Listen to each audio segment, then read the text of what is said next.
the issue that's at the bottom of it. It's just that complex things manifest themselves in very particular locations, and this just happens to be the location that this is manifesting itself in. Now, the other thing that I really didn't like and still don't like about Bill C-16 is the surrounding policies that are basically part of what it's embedded in, that were produced by the Ontario Human Rights Commission, which I think is an appallingly dangerous organization, not least because they're terribly muddy thinkers.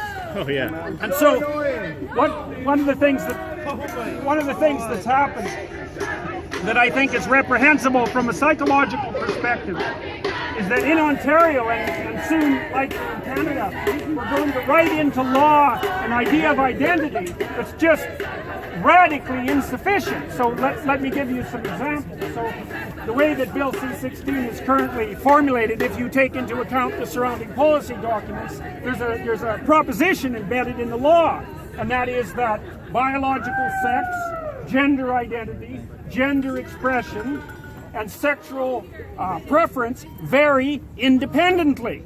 And the fact of the matter is that's not true.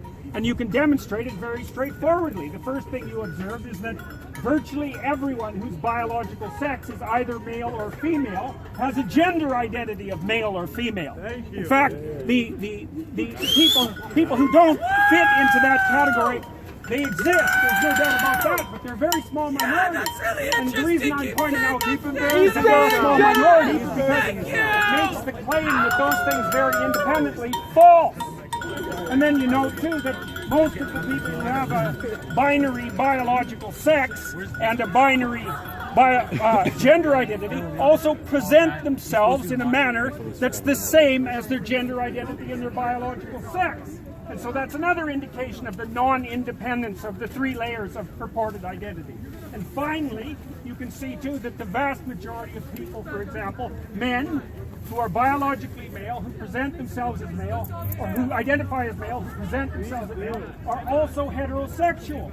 95% of them, perhaps 98% of them. Excuse me, sir. Sorry, I just had a question. I believe it was explicitly stated to you that you should be staying off of those topics. We kind of want to hear your views on free speech, but we don't want to hear your views on gender identity and stuff. I thought it was made clear. Those are mine. I sure do. We're no longer in that event now. Yeah. At the same time, I'd appreciate it if you just stayed on topic. I don't really think it's up to I think you leave him be. Let him speak. Anyways, I mean, you hope that they stayed on topic. the reason that I think that this is a problem is because it's written into the law. And the law isn't the place where you debate those sorts of things. You don't instantiate a particular philosophy into the law, especially one that's predicated on what I would say it's absolutely incoherent. And not only that, like, even if you're thinking about it from the perspective of someone, say, who's homosexual, one of the Get out of here! who are gay very frequently used is that there's actually a biological underpinning to their homosexuality.